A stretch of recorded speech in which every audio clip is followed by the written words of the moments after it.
चलिए अब हम डिस्कस करेंगे second bit of first problem and little bit fast we are going to discuss because we have discussed very clearly the first problem. And here we have two equations, first and second equation, and in this problem we are going to eliminate y term from this second equation. So for that purpose we are going to multiply equation 2 with 2, so that we will get 2 into 2x 4x minus 2 into 2y 4y is equals to 4. Let us assume this equation as 1. Now to eliminate, see here we have 4y here in this third equation and 4y here in the first equation. So now we are going to eliminate this y term. For that purpose we are going to add equation 1 and 3.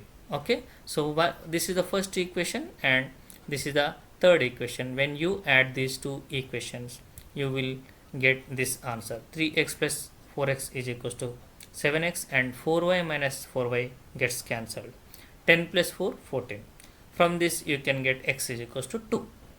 Now this x value 2, if you substitute in equation 1 then you will get y value also. So let us do the same thing. X is equals to 2, we are going to substitute in equation 1, then we will get y is equals to 1. Hence x is equals to 2 and y is equals to 1 are the solutions of given pair of linear equations.